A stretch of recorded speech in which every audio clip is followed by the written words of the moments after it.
السلام عليكم ورحمة الله وبركاته. هلو هلو على أحلى متابعين في الدنيا كلها، وحشتوني قوي يا حبايب قلبي. يلا بينا نصلي على الرسول ونكتب أكتر ذكر بتحبه في التعليقات عشان لما غيرك يردده يتكتب في ميزان حسناتك. لا إله إلا أنت سبحانك إني كنت من الظالمين. وعاوز أقولك كلمتين.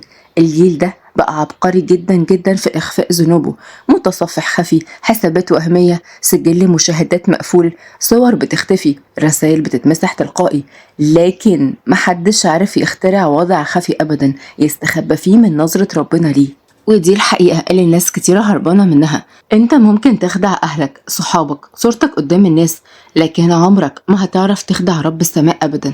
والمشكلة مش بس في الذنب، المشكلة إن كثرة الخلوات دي بتعمل حاجات مرعبة، بتقتل هيبة ربنا في القلب بالتدريج لحد ما المعصية تبقى روتين، ولحد ما قلبك يبقى بارد وهو بيعصى رب العالمين. فوق فوق قبل ما قلبك يموت تماما، واعرف إن أعظم نعمة بعد الذنب هي إن ربنا يرزقك بتوبة صادقة قبل ما تقابله بالملفات دي كلها. كل الملفات المفتوحة اللي انت عرفت تخبيها في الدنيا عمرها ما هتستخبى قدام ربنا أبدا. فوق، ملك الموت مش بيستنى توبة حد. ربنا يغفر لنا ويهدينا جميعا يا رب. وذكر غيرك عشان تؤجر. ولو لسه ما اشتركتش في القناة بدعوك تشترك وتفعل زر الجرس على إشعارات الكل عشان يوصلك مني كل جديد في قصصي وحكاياتي. يلا بينا نسمي الله ونشوف قصتنا النهاردة بتحكي عن ايه. قصتنا النهاردة بقلم الكاتبة المبدعة الأستاذة نعمة مصطفى. في إشارة من إشارات المرور والعربيات رايحة جاية، كانت نغم ماشية وهي شايلة المناديل وعمالة تتكلم مع الناس اللي راكبة عربيات. مناديل يا باشا، مناديل يا بيه، نفعنا الله يسعدك يا بيه، إله يا رب تنستر لو نفعتني. لحد ما وقفت الإشارة في الوقت ده، وقفت العربيات. جريت نغم على أول عربية كانت قدامها، خبطت على الإزاز بتاعها. لو سمحت يا بيت نفعني، إلهي تنسطر، خد مني أي علبة مناديل، إن شاء الله علبة واحدة بس. ووقتها فتح سليم إزاز العربية وبص للبنت اللي كانت قدامه اللي اداها في نفس الوقت ده 18 أو 19 سنة بالكتير قوي. ورغم إنها كانت مبهدلة جدا وهدومها مش نظيفة، إلا إن ملامحها كانت جميلة قوي وباين عليها البراءة. ابتسم سليم ليها. انتي اسمك ايه يا شاطرة؟ اسمي نغم يا سعادة الباشا. وقتها طلع سليم فلوس من جيبه، وكانت فلوس كتيرة قوي، ناولها ليها. خدي يا نغم الفلوس دي. ربنا يخليك يا بيه، ربنا يخليك ويعمر بيتك يا رب. انتي عندك كام سنة يا نغم؟ عندي 18 حضرتك. ابتسم سليم وهو بيبص لها وبيقول في نفسه: لا بس حلوة الصراحة. طيب ايه رأيك يا نغم تيجي معايا الفيلا بتاعتي؟ وتوترت نغم: اجي معاك ليه يا سعادة البيه؟ ما تخافيش، هتيجي معايا بيتي تشتغلي عندي هناك. سكتت نغم شوية وهي بتحاول تفكر في الموضوع، ولكنها لاحظت نظراته اللي ما كانتش مريحة بالمرة. لا يا سعادة الباشا شكرا، أنا هفضل هنا، أنا متعودة أصلا على عيشة الشارع، بقالي 3 سنين ببيع مناديل وبعيش منها الحمد لله، ومتعرفة على أصحابي ومش عاوزة أسيبهم. وقتها اشتغلت الإشارة مرة تانية وبدأت العربيات تتحرك. هز سليم راسه بالموافقة لنغم ومشي وقتها وراح على شغله. أما هي راحت تجري تبيع مناديل على بقية العربيات. وأول ما وصل سليم شركته ودخل من باب الشركة، بدأ كل الموظفين يشتغلوا باجتهاد لأنهم عارفين سليم المنشاوي اللي ما بيهزرش في الشغل أبدا. دخل سليم على مكتبه، وأول ما قعد خبط باب المكتب ودخل وراه صاحبه شريف. يا صباح الخير يا سليم. صباح النور يا حبيبي، ايه اخبار الصفقة الجديدة؟ كله تمام يا بص، والامور ماشية زي ما احنا عاوزين، وهنستلم بعد بكرة الساعة 2 بالليل. كويس قوي، يلا بينا نشوف اجتماعاتنا عشان عاوز اروح بدري النهاردة. ليه، في حاجة ولا ايه؟ يعني يا شريف عندي سهرة كده في الفيلا. ضحك شريف وهو بيغبز له. الله يسهله يا عم. تعالوا بقى نتعرف على بطلنا. ده يبقى سليم المنشاوي، شاب عنده 30 سنة، عنده شركة مقاولات كبيرة ورجل أعمال معروف، بس الحقيقة إنه من أكبر زعماء المافيا في البلد. عايش لوحده في الفيلا بتاعته، مفيش عنده غير شغالة واحدة بس موجودة في القصر وتعرف عنه كل حاجة، وكمان زير نساء من الدرجة الأولى، ومفيش ست بتقدر تقوله لأ بسبب قوته وسمته. عدى الوقت ده وعند نغم كانت خلصت شغلها وراحت على المخزن بكل تعب اللي بتتجمع فيه هي وصحابها. ووقتها ظهرت ست كبيرة أكبر من كل البنات الموجودة، قربت من العيال اللي كانوا واقفين وبدأت تاخد من كل واحد الفلوس اللي كانت معاه لحد ما وصلت عند نغم. هاتي يا بنت الفلوس اللي معاكي. خرجت نغم ليها شوية فلوس وسابت لها شوية من الفلوس اللي كان سليم مديها لها. مسكت الست منها الفلوس وفضلت بصلها شوية. مش معاكي غير دول؟ ده كل اللي معايا. قربت منها الست وفتشت هدومها، ووقتها لقت ان نغم مخبيه فلوس كتيره جدا. قالت كوثر وهي بتشد شعرها بقوه: هو ده اللي مش معاكي يا حته كذابه، والله لعلمك الادب. وبدات كوثر تضرب في نغم بكل غل. اما نغم كانت بتعيط وعماله تترجاها انها تسيبها، لكن كوثر ما سابتهاش غير بعد ما اغمى عليها من الضرب. وبصت كوثر للعيال اللي كانوا واقفين قدامها: اي حد هيخبي فلوس هيحصل فيه زي ما حصل للكلبة دي، فاهمين ولا لا؟ نظرات الخوف كانت باينة على الأطفال اللي قربوا من بعضهم بخوف أكتر، لحد ما كوثر خرجت من المخزن وكل واحد راح في مكان عشان ينام فيه زي ما هو متعودين. تعالوا بقى نتعرف على نغم. دي بنت تبقى عندها 18 سنة، ملامحها جميلة جدا، بس ظروفها خلتها تبقى بنت شوارع، واللي رايح واللي جاي يبهدل فيها. عدى يومين على اليوم ده، وكانت نغم بتشتغل زي كل يوم. وفي اليوم التالت روحت نغم متأخر قوي من الشغل. كانت الساعة وقتها 12 بالليل. أول ما دخلت نغم على المخزن بصت عليها كوثر بغضب: اتأخرتي كده ليه يا منيلة انتي؟ ردت نغم بتوتر وهي بتحط الفلوس اللي معاها قدام كوثر: والله في ست قالت لي اشيل معاها حاجات واوصلها لحد بيتها وهتديني فلوس، فانا رحت معاها البيت، والبيت كان بعيد، بس هي ادتني الفلوس فعلا، وهي كل الفلوس اهي قدامك. بدأت كوثر تعد في الفلوس بطمع وقالت بقسوة: طب انجري على جوه يا اختي وخدي لك رغيف عيش وبيضه وكليهم واتخمدي عشان تصحي بكره بدري للشغل. حاضر حاضر. ودخلت نغم وقتها على المخزن وأكلت فعلا البيضة والرغيف، وغمضت عيونها بكل تعب عشان تنام. وبعد مرور ساعتين، كانت الساعة وقتها 2 بعد نص الليل، سمعت نغم صوت جاي من بره المخزن. فتحت نغم عيونها وبصت حواليها يمين وشمال، لقيت كل الولاد نايمين ومفيش حد صاحي، بس في صوت جاي من بره. فضول نغم زاد وقامت من مكانها وفتحت المخزن بالراحة. وقفت قدامه، ووقتها شافت عربيتين بعاد عن المخزن شوية، وخارج منهم رجالة لابسين أسود في أسود. العربية الأولى نزل منها شريف وقرب من راجل كان في العربية التانية. البضاعة معاك؟ رد الشاب التاني: أيوة كله جاهز. ناوله وقتها شريف شنطة فيها فلوس وأخد منه شنطته وحطهم في شنطة العربية.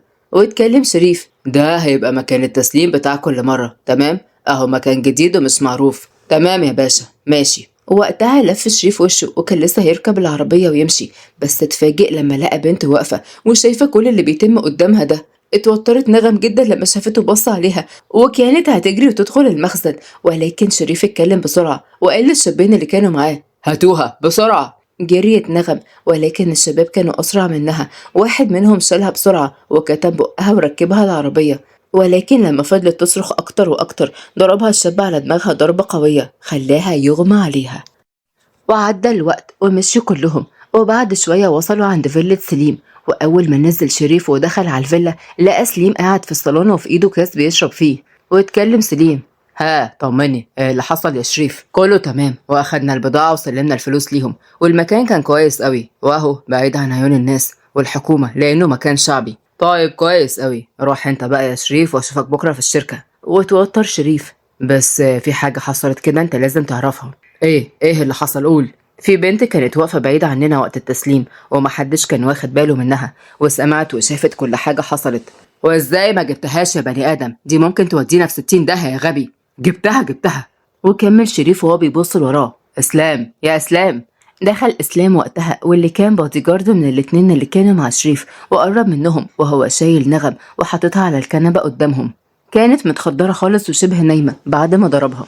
هي دي البنت يا سليم، هي شكلها عيالة صغيرة وغلبانة، بس برضه الاحتياط واجب. ايه ده؟ دي هي؟ واستغرب شريف: ايه ده؟ انت تعرفها ولا ايه؟ ما تشغلش بالك انت يا شريف، المهم هو انتم مخدرينها ولا ايه؟ لا، ده اسلام ضربها على راسها شوية كده وهتفوق. تمام، يلا امشوا انتوا دلوقتي، وانت يا اسلام طلعها على اوضتي. مشي وقتها شريف واسلام طلع نغم على اوضة سليم، وبعد شوية هو كمان طلع الأوضة وقعد على الكرسي اللي قصاد السرير، وفضل متابعها بعيونه وهو بيتفحص ملامحها وجمالها، وبيفتكر إن هي دي البنت اللي اداها فلوس كتير وكانت بتبيع مناديل في الإشارة. وبعد شوية وقت فتحت نغم عيونها وهي ماسكة راسها بوجع. يا راسي بصت حواليها ولقيت نفسها في أوضة واسعة وفخمة جدا، وحست بالخوف. ايه ده؟ أنا فين؟ أنا موجودة فين؟ بيت مين ده؟ ما تقلقيش، انت في امان، بس خلاص ما عادش ينفع تخرجي من هنا تاني. ايه ده؟ انت انت ازاي جبتني هنا؟ وانا عملت ايه اصلا عشان اجي هنا؟ قام سليم وقف وقرب منها اكتر. انتي ما عملتيش بس سمعتي، وعشان كده يا تتقتلي يا اما تقضي اللي باقي من عمرك هنا في القصر ده. على فكرة والله انا ما عملتش اي حاجة ولا هعمل حاجة ولا هقول حاجة، سيبني امشي بالله عليك يا سعادة البيه، سيبني امشي ابوس ايدك يا سعادة الباشا. ما قلتلك يا تقعدي يا تتقتلي، اختاري. بلعت نغم ريقها بتوتر وسكتت وهي خايفة وقتها. قرب منها سليم وبدأ يشم ريحة شعرها، ولكنها بعدت عنه بسرعة. ابعد عني ما تقربش كده، ابعد. بصلها سليم بابتسامة خبيثة. أهلا بيكي في وكر الوحوش، نورتي قصر المتواضع. وخرج سليم وقتها برا الأوضة في الوقت ده وقفل الباب وراه. وفضلت نغم مخضوضة جدا وفضلت تعيط. يا رب يا رب خرجني من هنا، يا رب الشخص ده مخيف قوي، أنا بخاف منه قوي. قامت نغم بعد شوية وقربت من الباب بالراحة وكانت بتبص حواليها، هل في شبابيك؟ هل في حاجة ينفع تخرجوا منها ولا لأ؟ حاولت تفتح الباب كذا مرة بس طبعا لقيته مقفول من بره بالمفتاح.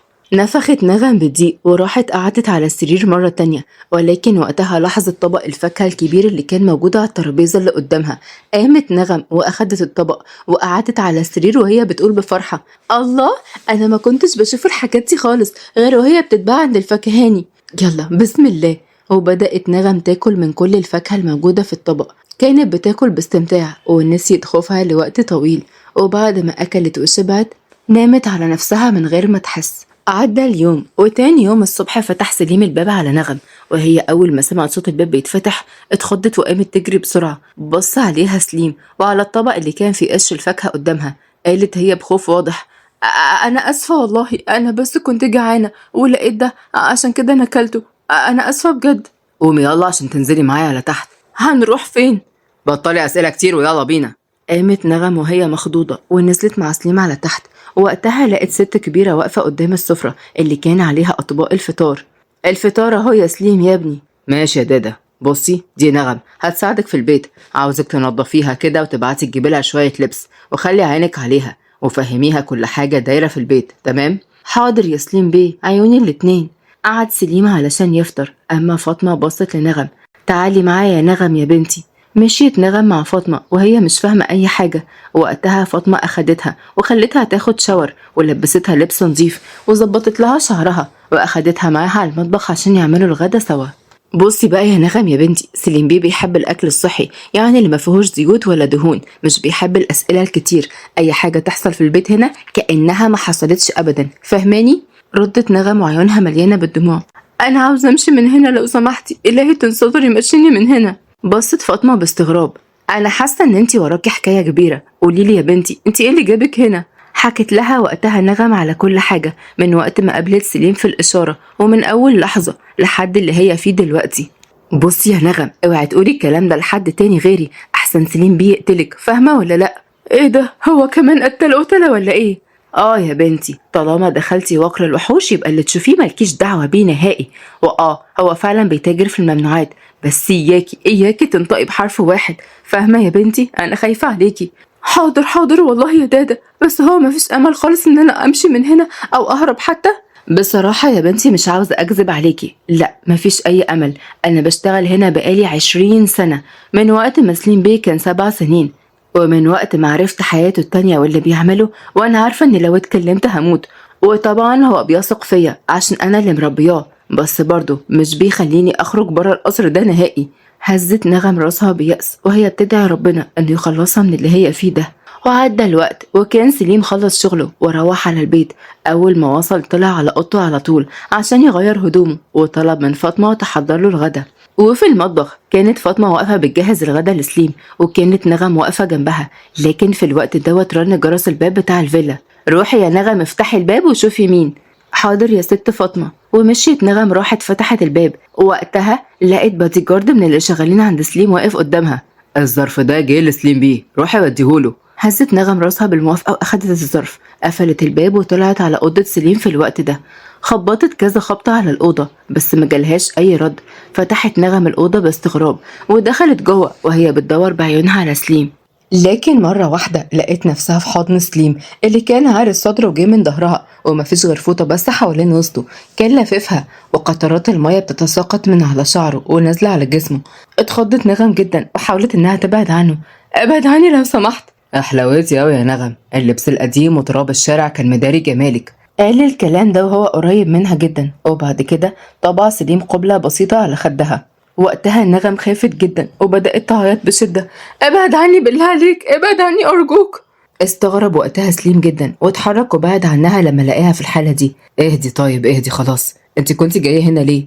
نولته نغم الورقة اللي كانت في ايديها ومشيت من قدامه بسرعة، اما هو فضل متابعها بعيونه لحد ما مشيت، وبعد كده شاف الورقة اللي كانت جايباها، ولما قرأها جهز ونزل على تحت وبدأ ياكل، وكان عمال يبص حواليه. قربت منه فاطمة. خير يا سليم بيه، محتاج حاجة اجيبها لك؟ لا يا دادا شكرا، بس قوليلي هي نغم فين؟ راحت على اوضتها يا ابني، قالت انها تعبانة وعاوزة تنام. طيب تمام. كمل سليم اكله وبعد كده طلع على اوضته يجيب شوية اوراق ويعمل شوية تليفونات مهمة جدا. وبعد شوية باب الفيلا خبط، ولما فاطمة فتحت لقت بنت لابسة لبس مفتوح وباين عليها فتاة ليل واقفة قدامها. بصت لها فاطمة بضيق. خير؟ نعم، قالت البنت بدلع. أنا جاية لسليم بيه. ماشي يا حبيبتي اتفضلي. دخلت البنت وقتها وراحت على أوضة سليمة على طول. أما فاطمة ما كانش عاجبها الوضع ده، فضلت تستغفر ربنا في سرها ورجعت تاني على المطبخ. أما نغم فكانت لسه خارجة من أوضتها، قالت وهي بتبص على البنت دي. ايه ده؟ هي مين دي يا دادا؟ بنت بقى، الله يسهل لها بقى يا نغم. صحيح بنات ما يعرفوش تربية. ردت نغم بضيق. ما اللي اسمه سليم ده برضو قليل الأدب، يعني لازم يعرف بنات زي دي، أكيد مش هيعرف بنات محترمة يعني. خلصت نغم كلامها ورجعت على أوضتها مرة تانية. عدى اليوم ده طبيعي، وتاني يوم بالليل كانت نغم في أوضتها رايحة جاية وعمالة تقول في نفسها. لا أنا لازم أهرب من البيت ده، أنا مش هعرف أقعد هنا كتير. أيوة يا رب قويني، أنا لازم حتى أحاول. واستنت نغم لحد ما البيت كله هدي وعرفت إن الكل نام، وخرجت وقتها من أوضتها وهي بتتسحب. فتحت باب الفيلا وخرجت بره على الجنينة. بصت نغم على الحرس اللي كانوا موجودين بخوف. الله، طيب دول بس هعمل فيهم ايه وههرب منهم ازاي بس يا ربي؟ جاء صوت من وراها في الوقت ده. مش قلتلك خروجك من هنا بموتك؟ لفت نغم وقتها واتصدمت لما شافت سليم وراها وبدأت تبعد بخوف. أنا والله. سكتت نغم لما لقت ألم قوي جدا نزل على وشها، وسليم بيقول. يظهر إني عشان بعاملك كويس فكرت إني مقدرش أعمل حاجة، بس أنا دلوقتي بقى هعرفك. شدها سليمان على الأرض بقوة وسط دموعها وعياطها، شالها غصب عنها ودخل بيها على الفيلا وتحديدا على الأوضة بتاعته. كان لسه هيقرب سليم منها عشان يضربها، بس لقاها حطت إيديها على وشها بسرعة وهي بتتفاداه وبتعيط. أنا آسفة والله العظيم، خلاص أنا آسفة، ما عدتش أعمل كده تاني. قرب منها سليم ومسكها من شعرها بقوة. ده آخر إنذار ليكي، فاهمة ولا لأ؟ فاهمة والله العظيم فاهمة، سيب شعري. يلا اخرجي على بره غوري. خرجت نغم بره الأوضة بسرعة جدا وراحت على أوضتها جري وهي عمالة تعيط. أما سليم مسح على وشه بضيق. البنت دي مش عارفة شغلة دماغي ليه، ما قدامي غيرها كتير، بس دي حاسس إن فيها حاجة غريبة، حاجة بتشدني، حاجة مش في كل البنات التانية. عدى يومين على اليوم ده وكانت نغم بتتجنب سليم تماما لدرجة ان هو ما كانش بيشوفها اصلا. وفي يوم كان قاعد في الجنينة وجت فاطمة جابت له القهوة. هي نغم مش بتساعدك ولا ايه يا دادا؟ لا والله يا ابني بتساعدني، بس بتيجي قبل ما حضرتك تيجي من الشغل تدخل على اوضتها على طول، احسن هي بتخاف من حضرتك خالص. والله مش عارف ايه اللي مصبرني على البنت دي، اول مرة بنت تسيطر على تفكيري كده. عشان دي بس اول بنت بريئة انت تشوفها. نغم رغم ان الدنيا بهدلتها وجات عليها إلا إنها لسه محتفظة ببراءتها زي ما هي يا ابني. فضل سليم يفكر في كلام فاطمة شوية، وبعد ما خلص قهوته راح على أوضة نغم. وقتها كان لسه هيدخل بس لقى إن الباب متوارب. بص عليها سليم لقاها ماسكة صورة في إيديها وبتعيط. صحيح أنا ما عشتش معاكم وما شفتكوش غير في الصورة دي، بس بصراحة أنا محتاجة ليكم أوي أوي أوي، يا ريتكم ما سبتوني، يا ريتكم كنت خدتوني معاكم. وحضنت نغم الصورة وفضلت تعيط. قلب سليم دق جامد لأنه عارف إحساسها. وقتها مشي من قدامها وهي صعبانة عليه جدا، خصوصا إنها لسه صغيرة ولسه ما عندهاش أي خبرة أو قوة في الدنيا دي. وتاني يوم سليم راح من بدري على شغله، فضل يشتغل كتير وطول ما هو قاعد في مكتبه دخل عليه شريف. ايه مالك يا سليم؟ بقالك يومين كده مش في المود خالص يا صاحبي. لا أبدا، في حاجة في بالي كده بس شغلة دماغي.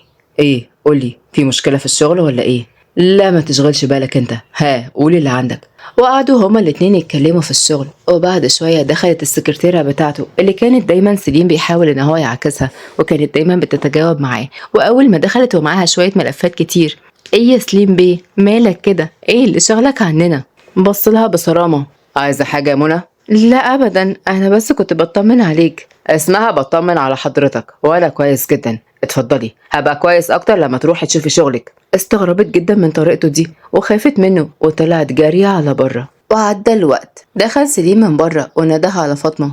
جات له فاطمة في الوقت ده. خلي نغم تيجي وتعالوا عشان عاوزكم يا دادا. وقتها ندهت فاطمة على نغم اللي جت بسرعة ووقفت هي كمان جنب فاطمة. أنا عامل حفلة بكرة في الفيلا هنا، عاوزكم تجهزوا كل حاجة. طبعا انت يا دادا عارفة التجهيزات المطلوبة ايه. ايوه يا ابني، عارفة كل حاجة كويس قوي. نغم معاكي اهي عشان تساعدك، وانتوا الاتنين هتبقوا بتقدموا المشروبات بره، وبتشوفوا لو اي حد محتاج اي حاجة، اي اكل، اي تجهيزات، بلغيني بيها يا فاطمة وانا بعد السواق يجيبها. حاضر يا سليم بيه، من عيوني الاتنين. خلص سليم كلامه معاهم وطلع على اوضته. اما فاطمة ونغم دخلوا على المطبخ على طول وبدأوا تجهيزات الحفلة من بالليل. وجي وقت الحفلة تاني يوم بالليل في الجنينة، كان في موسيقى هادية شغالة، كان في رجال أعمال بيدخلوا الفيلا وسليم بيرحب بالكل. والجنينة كانت جميلة جدا، متزوقة وكلها أنوار هادية تتناسب مع وجود الشخصيات الكبيرة اللي كانت موجودة. بدأت الحفلة وقتها، وكانت نغم لسه هتخرج بالمشروبات على بره، بس وقفها صوت فاطمة. استني يا نغم يا بنتي، مش هتروحي تغيري هدومك الأول ولا إيه؟ أغير ليه يا دادا؟ هي هدومي وحشة ولا إيه؟ لا يا حبيبة قلبي، مش وحشة، بس الأحسن تغيري عشان الناس اللي بره دول من الطبقات العلوي قوي، بيحبوا يشوفوا حتى الشغالين لابسين لبس حلو كده ونظيف. حاضر يا دادا، هروح أغير دلوقتي. وقتها أخدت فاطمة فستان ونولته ليها، كان فستان بسيط بس شيك جدا. البسي ده يا حبيبة قلبي، هيبقى حلو عليكي. سمعت نغم كلام فاطمة ومسكت الفستان وفرحت بيه لأنها عمرت ما لبست الحاجات دي قبل كده. لبست الفستان اللي كان شيك جدا ولحد الركبة. سرحت نغم شعرها وحطت توكة في الجنب، كانت شكلها جميل وبان وقتها أجمل بكتير. خرجت نغم وهي شايلة صينية المشروبات على بره وبدأت توزع على الكل بابتسامة. لكن وقتها جت عيونها على سليم اللي كان واقف جنب ست وحطت ايده على وسطها وعمال يضحك معاها. قالت نغم بتضيق، بني آدم قليل الأدب ووقح بيمشي مع أي واحدة معدية، أي أنثى لازم يشبك معاها وخلاص. كملت نغم في نفسها وهي متضايقة. وانتي مالك انتي يا حشرية؟ انتي مالك يا نغم؟ ما هو حر ان شاء الله يتجوزها حتى، انتي مالك؟ وقتها وصلت نغم عند الترابيزة اللي كان موجود عليها سليم وشوية رجال أعمال، قدمت ليهم العصير. لكن وقتها الراجل منهم: ايه الجمال ده كله يا سليم بيه؟ اول مرة اشوف عندك شغالة حلوة كده. بص سليم على نغم ولاحظ جمالها اللي كان زايد المرة دي، بس اتضايق اكتر من كلام فارس. عشان هي لسه شغالة جديدة بس. بص فارس لنغم وابتسم. وانتي بقى اسمك ايه يا حلوة؟ ردت نغم بتوتر وهي بتبص لسليم اللي كان بيبص لها بكل غضب. اسمي نغم حضرتك، رد سليم. روحي يا نغم شوفي شغلك يلا. حاضر حضرتك. ومشيت نغم من قدامهم بسرعة وراحت عشان تكمل شغلها. وبعد شوية بدأت أجواء الحفلة وبدأت تبقى حماسية أكتر، واشتغلت أغنية رومانسية وبدأ كل رجل يرقص مع ست من الموجودين في الحفلة. كانت نغم واقفة بتتفرج عليهم وهي مبتسمة، لكن مرة واحدة لقيت شخص بيمد إيده ليها. تسمحي لي بالرقصة دي؟ بصت نغم على الشخص ده ولقيته فارس. قالت وهي بتبعد لورا بتوتر: لا أنا ما بعرفش أرقص معلش. لكن فارس وقتها مسك ايديها. ما تقلقيش، تعالي وهعلمك. شدها فارس لساحة الرقص وهي ما كانتش عارفة تبعد عنه ابدا. واول ما وصلوا حط ايديها على كتفه وحط ايده هو على وسطها وبدأ يحركها من وسطها وسط توترها وخوفها جدا. اما سليم كان بيرقص مع بنت تانية وعمال يضحك معاها، ولكن اختفت الضحكة من على وشه لما شاف نغم بترقص مع فارس. ساب سليم البنت اللي كان بيرقص معاها وقرب منهم ومسك ايد نغم وقال وهو بيبص لفارس ابتسامة مصطنعة: معلش بقى يا فارس بيه، هقطع رقصتكم، بس انا عاوز نغم بعد اذنك. واخدها سليم وجرها على الفيلا بسرعة ودخل بيها على جوه. قالت نغم بوجع وهي بتشد ايديها منه: سيب ايدي سيب ايدي، وجعتني، سيبها. ايه اللي حصل بره ده؟ انا ما عملتش حاجه، هو اللي شدني وانا ما عرفتش ابعد عنه. بدا سليم يقرب منها بالشر وهي كانت بتبعد عنه بخوف، لحد ما وقتها خبطت في الجدار اللي كان موجود وراها وما كانش في اي حد في المكان. غمضت نغم عيونها بخوف وبسرعه وهي حاسه ان سليم ممكن يقتلها في اللحظه دي، ولكن سليم بمجرد ما قرب منها اكتر شاف ملامحها عن قرب ونسي غضبه تماما. قرب منها وطبع قبلة عليها. انت ازاي حلوة كده يا نغم؟ وقتها نغم اتصدمت جدا وفتحت عيونها بسرعة، زقته بعيد. انت قليل الادب، ابعد كده. وجريت نغم بسرعة وسابته واقف مكانه. ضحك سليم جدا عليها. قليل الادب عشان بوسة؟ ده انت غلبانة اوي يا نغم. كانت نغم بتسمع كلامه وهي داخلة اوضتها، وقتها شاءت بصدمة. ده انت مش بس قليل الادب، ده انت وقح كمان. ورجع لحفلته وهو مبسوط، اما فارس كان واقف متضايق جدا. وبعد شوية انتهت الحفلة وروحوا كل الناس. وتاني يوم الصبح عملت نغم لسليم القهوة بتاعته وراحت قدمتها ليه. بصلها وقال لها شكرا على القهوة. استغربت نغم من طريقته، أول مرة يشكرها أصلا أو تسمعه بيقول أصلا شكرا لحد. دخلت نغم على المطبخ عشان تساعد فاطمة وقعدت معاها، ولما سليم مشي بدأوا يتكلموا هما الاتنين مع بعض. قالت نغم أنا مش عارفة أفهم اللي اسمه سليم ده يا دادا، هو طيب ولا شرير؟ بصراحة كده أنا ساعات بخاف منه قوي وساعات بحسه طيب جدا. صدقيني يا بنتي سليم ده أطيب خلق الله، بس لولا السكة اللي هو ماشي فيها دي كان انصلح حاله من زمان. طيب ما ايه اللي خلاه اصلا يمشي في السكة دي يا دادا؟ سليم امه اتطلقت من ابوه و10 سنين يا حبة عيني وسابته ومشيت خالص. اما ابوه للاسف كان تاجر ممنوعات ومات، وسليم بقى عنده 18 سنة وكان معلمه كل حاجة في الشغل البطال ده. هو ما كانش قدامه اي حل تاني عشان يعرف يعيش غير انه يكمل مسيرة ابوه ويفضل ماشي في نفس الطريق. مفيش يا حبة عيني حد قال له ايه الصح وايه الغلط، ولا كان في اي مصدر رزق تاني. بالعكس كل صحاب باباه وكل شركاته كانوا كلهم في السكة المنيلة ب60 نيلة دي. ما كانش يعرف حد عادل يا بنتي من الآخر. سمعتها نغم وفضلت تفكر في كلام فاطمة، وهي حاسة إن سليم فعلا جواه إنسان كويس جدا، ودعت ربنا إنه يبعده عن الطريق ده في أسرع وقت. عدى على اليوم ده يومين كمان، وفي ملهى ليلي كان سليم سهران مع شريف. قربت بنت من سليم وقعدت جنبه واتكلمت بدلع. مالك يا باشا، حاسة إنك متضايق النهاردة؟ ما تيجي نطلع فوق وأنا هظبط لك مزاجك ده وأخليه فوق في العالي خالص.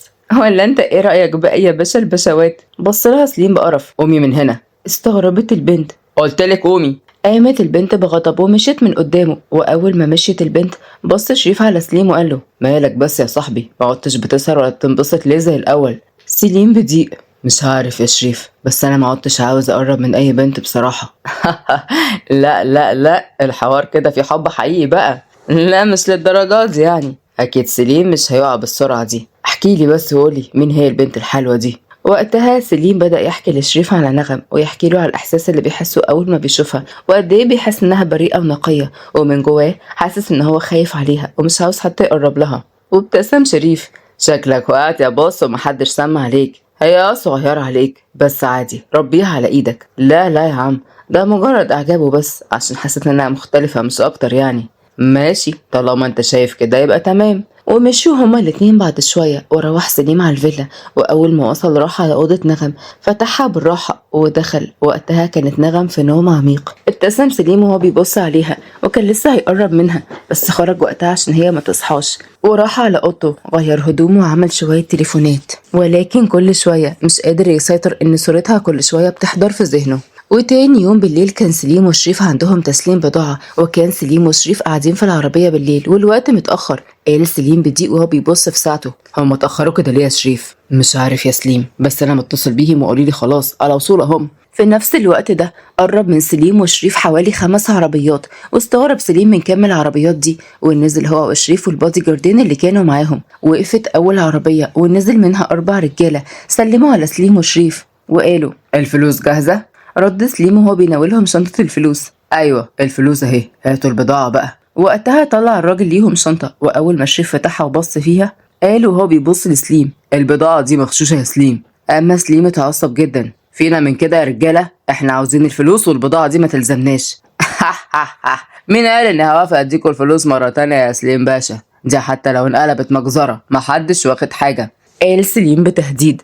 ايه بقى تتقلب مجزرة يا حبيبي؟ وقتها طلع سليم السلاح بتاعه هو وشريف وبدأوا يتبادلوا إطلاق النار. وقرب سليم من الراجل وحاول ياخد منه شنطة الفلوس، ولكنه اتصدم لما سمع صوت صرخة شريف. بص سليم على شريف لقاه واقع على الأرض بعد ما اتصاب بطلقة في صدره. اتصدم سليم جدا وجري عليه بسرعة وأخده على العربية وساب رجالته يتعاملوا. وبعد وقت كان وصل على المستشفى بيه، ودخل صاحبه المستشفى وهو بيدعي ربنا إن هو يقوم بالسلامة.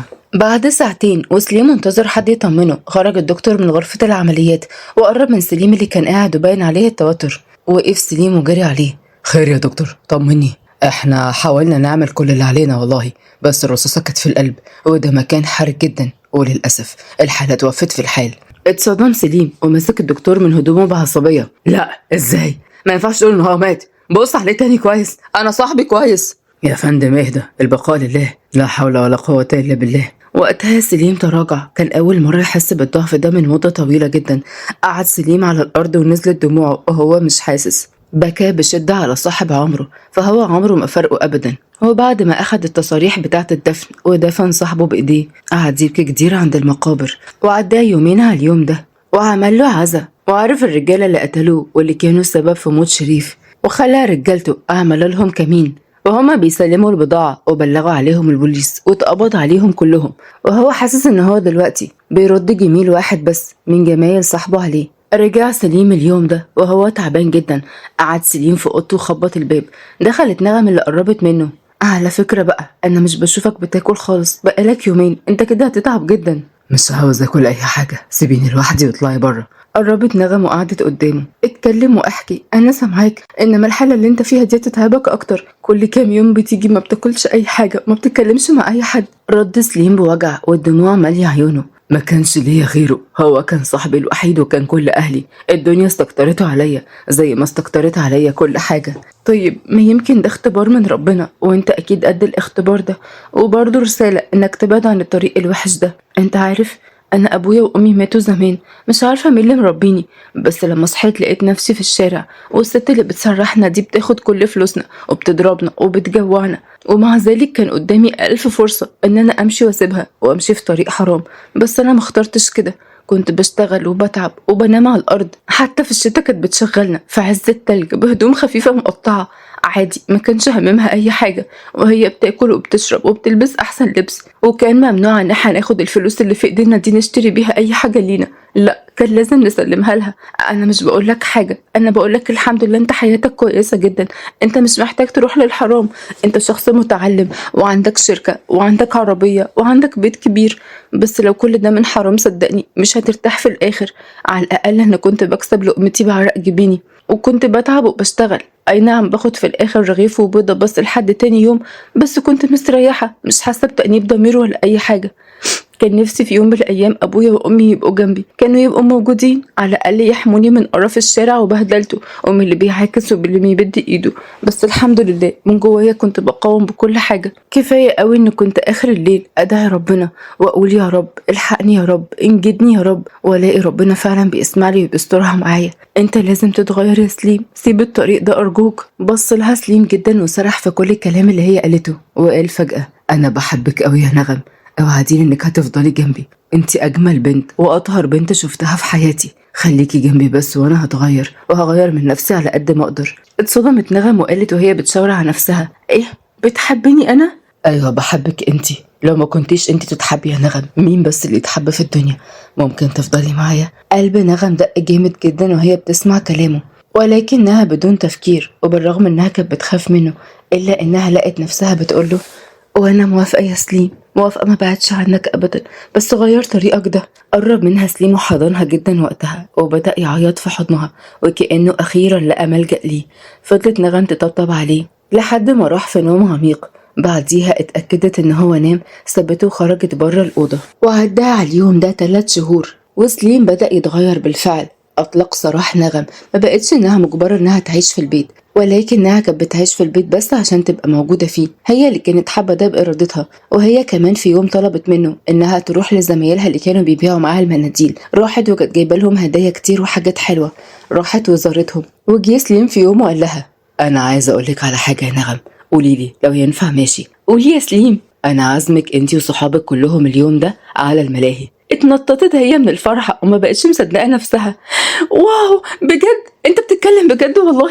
انت عارف احنا كام ليلة كنا نايمين بالليل في الضلمة وبنحلم في يوم من الايام ان احنا نروح الملاهي؟ كان مجرد حلم، مجرد ما كنا بنفكر في كده بس كان النوم بيطير من عينينا من الفرحة. ربنا يخليك يا سليم، انت ازاي عرفت حاجة زي كده؟ اتأثر جدا سليم، اما هي قربت منه واترمت في حضنه جامد. انا بحبك قوي، بحبك قوي يا سليم. وانا بموت فيكي يا روح قلبي، قوليلي نفسك تعملي لهم ايه وانا اعمله على طول. احنا بس نقول لهم على الملاهي ومش هتلاحق، بس في حاجة كده يعني. خير، قولي كل اللي انت عاوزاه. يعني ما عندهمش لبس ولا حتى عندهم أحذية في رجليهم، كل اللي بيلبسوه شباشب مقطعة. ولا يكون عندك فكر، من بكرة نروح لهم ناخدهم كلهم من الإشارات ونروح نشتري لكل واحد طقم حلو جدا، وكمان يا ستي شوز محترم كده يحضر بيه كل حاجة، ويبقى يوم ولا في الأحلام. بس تفتكر الست اللي مسرحنا هتسيبنا أصلا؟ لا، الست دي بقى سيبيها لي، حسابها معايا أنا هعرف أتصرف معاها كويس.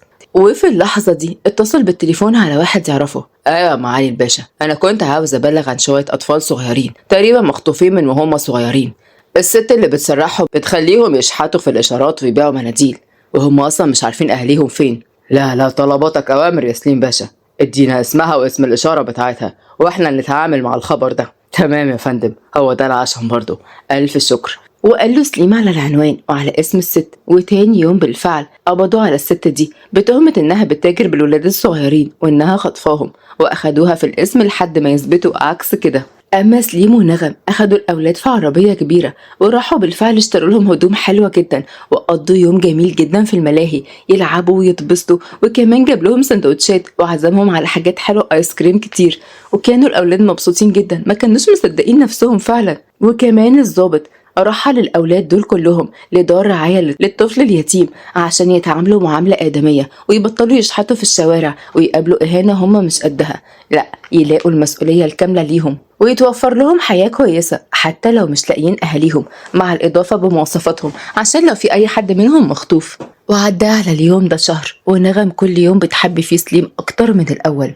أما سليم بدأ يخرج من اللي هو فيه واحدة واحدة، وقدر يتخطى حزنه على صاحبه لحد ما رجع سليم لحياته تماما، وبدأ نشاط نظيف جدا خالي من الممنوعات اللي كان بيتاجر فيها، نشاط كله حلال في حلال. وفي يوم اللي كان فيه فرحهم على بعض كانت زي القمر وعروسة حلوة قوي، وكل صحباتها وصحبات صغيرين كانوا موجودين. أما سليم كان فخور بيها جدا وكان فرحان إنه أخيرا اتجوز البنت اللي اتغير على إيديها. وبعد ما خلص الفرح والاحتفال الكبير دخل سليم على غرفة نومهم وهو شايلها بين إيديه وهي متعلقة في رقبته، ولكنها كانت مكسوفة جدا. حطها على الأرض، كانت جميلة جدا في فستانها. قرب منها وبس إيديها. أنا عاوز أشكرك على كل اللي عملتيه معايا بجد، وإنك حاولتي تخليني شخص كويس حتى بعد اللي عملته معاكي في الأول. لا ما تقولش كده أبدا، لو أنت عملت كده في الأول فأنت ليك حاجات حلوة كتيرة جدا معايا ومع صحابي. من يوم ما شفتك يا سليم وأنا حاسة إن فيك جواك خير، بس الدنيا هي اللي كانت جبراك تكون أسوأ نسخة من نفسك. ودلوقتي مش عاوزين نفكر في الماضي، احنا عاوزين نبدأ من النهاردة وبس كده. عندك حق يا روحي، ربنا ما يحرمني منك أبدا يا نغم حياتي، يا وردة دنيتي كلها. ابتسم سليم وحضنها وقرب منها وطبع قبلة على شفايفها، وفي اللحظة دي بدأ ياخدها لعالمهم الخاص واللي وعدها إنها هتبقى أسعد واحدة فيه. وعاشوا أبطالنا في سعادة وهنا، ولحد هنا وانتهت قصتنا، واستنوني في قصة جديدة. سلام.